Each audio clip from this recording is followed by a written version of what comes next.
Alrighty, this is my 1981 Kawasaki KZ1000 LTD. All stock except for the bars and the blinkers and, you know, small shit like that. Grips, you know. Oh, and let me see here. One of these side covers. That one. That's not stock either. I've been happily riding it for 2 to 3 years now, and I love this bike very much. But the whole time I've owned it, it has had at least one problem. Well, two actually. And those problems are, see that oil? Valve cover gasket needs replaced. Cam end caps as well. I'm probably going to get the aluminum ones from Z1 with the little strips of O-ring that seal them up, because that's what my dad has on his, and his hasn't leaked ever since. And then my cat noticed when he went up the street on it. No, I'm just playing. Well, what I've been noticing anyways is every time I come up to a stop sign, it almost sounds like there's a tick in the motor. And it's always been above cylinders 3 and 4. So one of these two valves on either 3 or 4 is loose as hell. But it sounds so bad, it almost sounds like an exhaust leak. It's not an exhaust leak. There isn't any leaks in the motor. It ticks like crazy, and it does not sound very good at all. The motor also starts kind of hard, but I do have good compression on all 4 cylinders. I got at least 130. I think my lowest one was 125, and that was on one of the outer cylinders, I think. The inner cylinders seem to have higher compression. But yeah, it's a pretty good bike for the most part. It also fouls cylinder 3 spark plug with oil occasionally. I don't know why. It only does it when it's parked, so I'm guessing the valve seal, the little, you know, stem seal is bad, and that needs replaced. Maybe not bad, but, you know, it's wore. But yeah, it runs like a monster. I mean, shit, you could pull wheelies all day long with it and, you know, go really fast. I like this bike. Anyways, we're gonna do a little project here. Where's my tripod? There's my tripod. I'll pick you up and screw it into the camera and properly aim you at stuff while knocking other things over. And there we go. Alright, so what I'm going to do is I'm going to lift up my seat and take off my gas tank first off. The gas tank bolt is 12 millimeters. You guys on KZ Rider, remember when I said I was doing this job and then I quoted like a little pulled out gun and said I'm going to do it over and over again? Well, I'm scared as hell of this job. I don't want to do it really because I don't want to screw up my bike, but it's going to get, I don't know, I turned it the wrong way. It's spooky. Untraveled territory here. I'm going to have to fix my fuel cylinder in my gas tank too. I don't know why it doesn't work. So, 12 millimeter bolt. Put that there in the frame. And find out how my fuel lines. Yeah, okay. Now I have an aftermarket petcock on this gas tank. It's a like a bleeder valve for some farm equipment. And what we did was we cast an aluminum mating surface for the tank. And it doesn't run off a vacuum anymore. It's just straight up off and on fuel flow.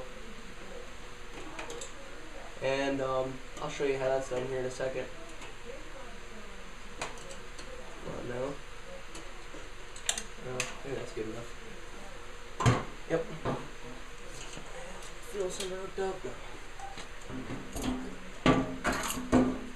Okay. So let's take a look at my gas tank here. Set you down. Alright, this isn't the prettiest thing in the world. Yeah. Okay. So, as you can see, that's my petcock, and that didn't sound very good. And as you can see, I got like a piece of brake line, and this is a like a double-sided female mating part. So that screws onto the valve screws into the aluminum, and then a piece of brake line screws onto that. And then I just got a hose slipped on there and clamped on to supply fuel to the carbs. So that seems to work actually really well. And yeah. And then here's another little thing I did to my bike. The screwdriver out of the way. It's a spade fuse box.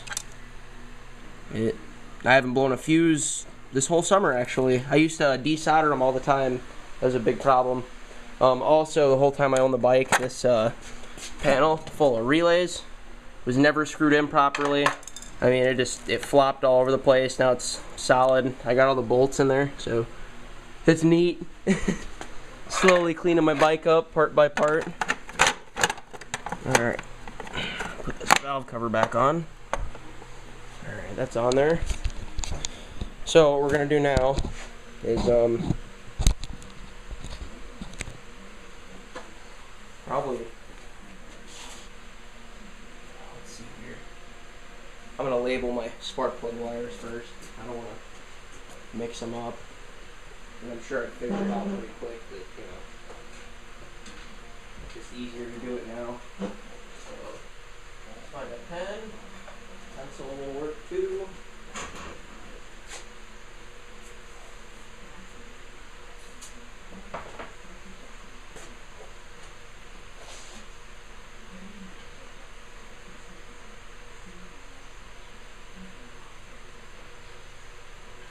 One.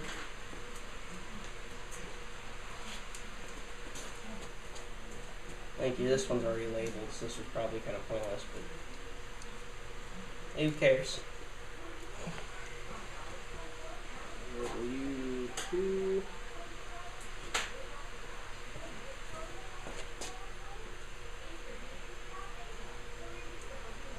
Probably an easier way to determine what spark plugs go to what cylinders, but I'm just being careful.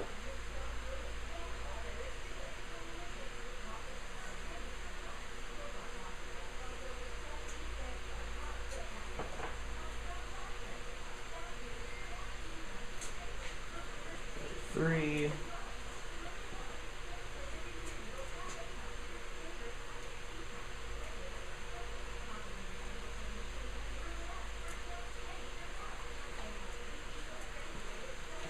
And cylinder 4.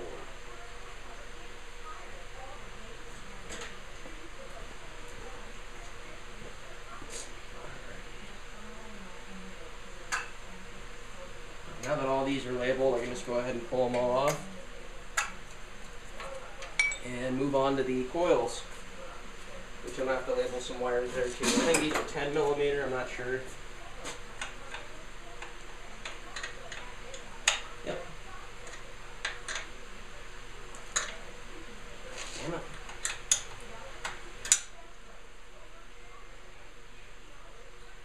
course, you have to be a pain in the ass.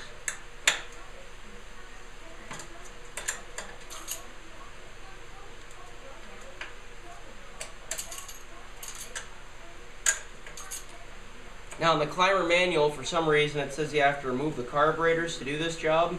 I don't see why. They go right into the head, not the valve cover, so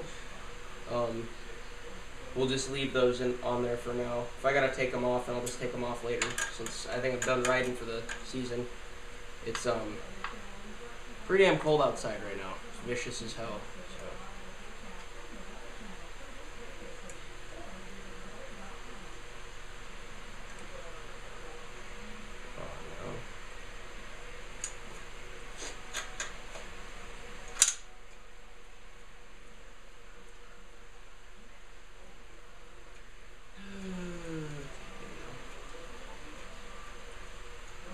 I think we're on the coil that does cylinders, cylinders 2 and 3, I'm guessing, or 2 and 1.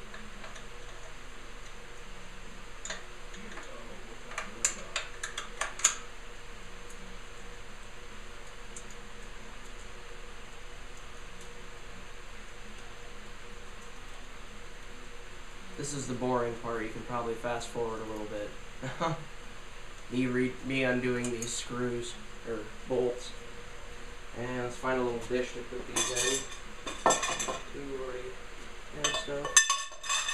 2 cans for Progresso soup.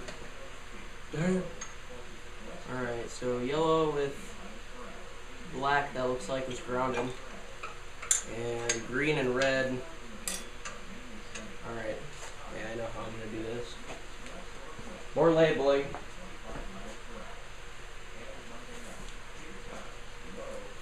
My dad did this job, so that's why I'm going through all this work to label everything.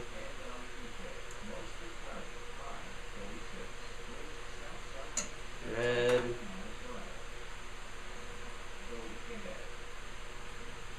Green. Okay. Unplug this coil and get these wires out of here. And there's that. Yep, cylinders 2 and 3, and I labeled that. That's the red wire goes to that one, green wire goes to that one. I don't know if it's with the coils or if I'm mixing the parts up, but on one of these it doesn't matter how you hook the wires up, I guess. I don't know. Maybe I'm totally wrong on that. And you are red and black. Okay. And that'll be obvious which red it is, because tape's right there. Okay. Because it's right next to the harness. We'll also label these left and right too, because I don't want to screw that up. And no stripes, so you're just straight up black.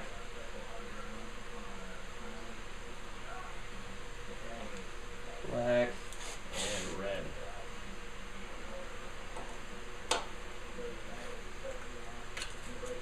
I'm out of there. Okay. And this was the left coil, so I'm going to need my tape again.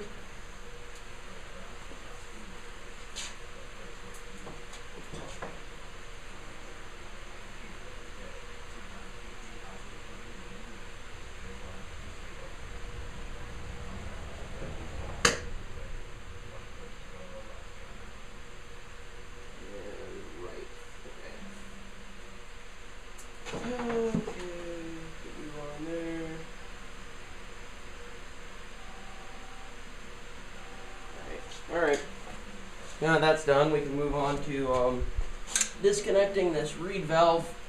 I think this is for crankcase ventilation, and there used to be a little switch that would be right here, and a hose would run back to this hole in the earbox. I heard that causes more trouble than it's worth. My bike didn't have one when I got it, so I just never bothered to buy one. I just ran a piece of hose across.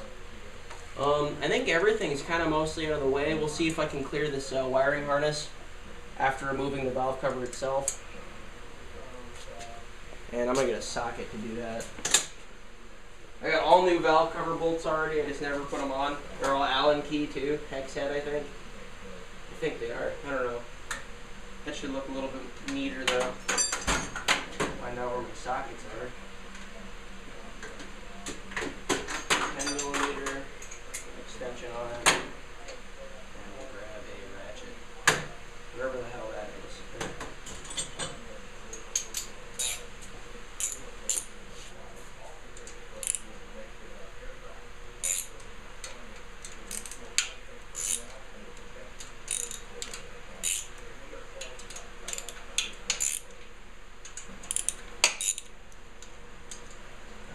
I don't think it's necessary to undo the reed valves.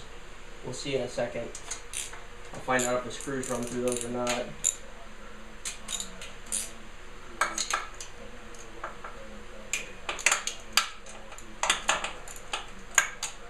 Also, before doing this job, I sweeped up my work area because I didn't want to be setting parts down on the floor and having... We do a lot of aluminum working, and I didn't want aluminum shavings to get on anything that might be in contact with internal engine parts, so I just was safe about it and cleaned everything up first. You don't seem very loose. Oh, I have to get at that one with a wrench.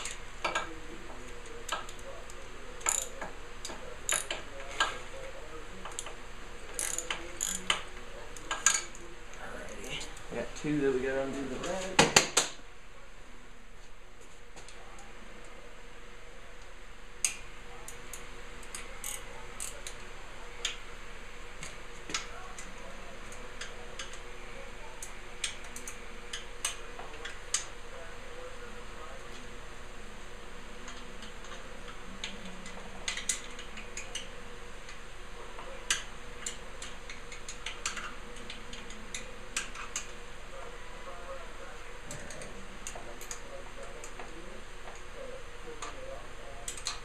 naturally the edge of this wrench is too big to undo these other screws, so, or other bolts, damn it. Just use the extension, trying all these out. Another boring part coming up, me removing screws, or bolts. So, you know, fast forward if you like.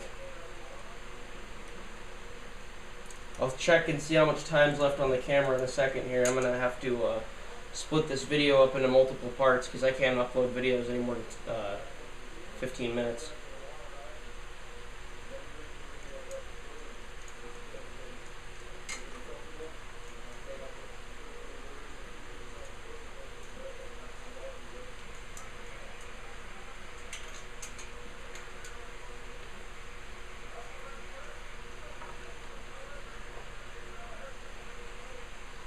Oh, come on, there you bastard. I'm seeing a lot of sealant around these bolts. That kind of tells me that they might have, whoever did this job last might have done it wrong. I think you're only supposed to use sealant around the tops of the cam end caps. I think it's around the tops, I don't know. You're not supposed to use it all over the valve cover where the gasket touches. We'll check how much time's left on the camera. I might have to restart this video. Yep, we're at 16 minutes, so consult part 2.